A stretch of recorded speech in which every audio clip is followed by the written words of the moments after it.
বৃহস্পতিবার বেলা 12টায় ধর্মনগর মহকুমা দপ্তর প্রাঙ্গণ থেকে সিপিআইএম ধর্মনগর মহকুমা কমিটির উদ্যোগে একটি বিক্ষোভ মিছিল সংঘটিত হয়।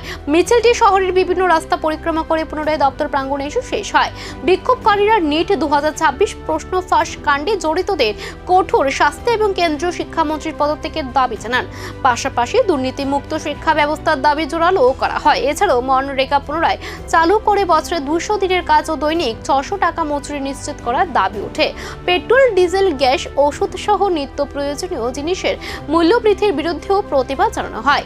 অন্যদিকে উত্তর ত্রিপুরা জেলা হাসপাতালে বেহাল পরিষেবা, চিকিৎসক ও নার্সের ঘাটতি এবং সাফাই কর্মীদের মজুরি সংক্রান্ত সমস্যার বিষয়েও সরব হয় দলটি।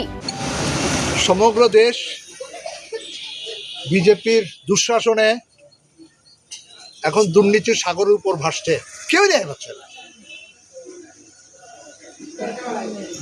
বিজেপি ক্ষমতা আসার পর থেকে সারা দেশে যতগুলো উচ্চশিক্ষার জন্য প্রবেশিকা পরীক্ষা হয়েছে, প্রতিটি ক্ষেত্রে প্রশ্নপত্র ফাঁস হয়েছে।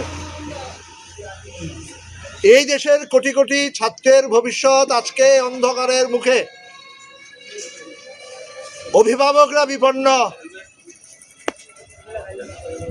আর কেন্দ্রে যারা ক্ষমতাসীন তারা বিদেশ ভ্রমণ করছেন, মানুষকে বলছেন বিদেশ যাবেন না,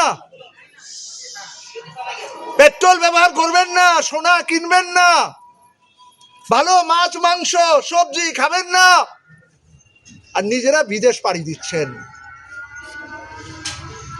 আমরা এই দুর্নীতির বিরুদ্ধে রেগার কাজ আছে। এখন প্রশ্ন উঠছে, বিক্ষোভ কি শুধুই প্রতিবাদে সীমাবদ্ধ থাকবে নাকি আগামী দিনে আরো বৃহত্তর আন্দোলনে রূপ নেবে? রাজ্যের রাজনৈতিক পরিস্থিতির এর প্রভাবই বা কতটা পড়বে?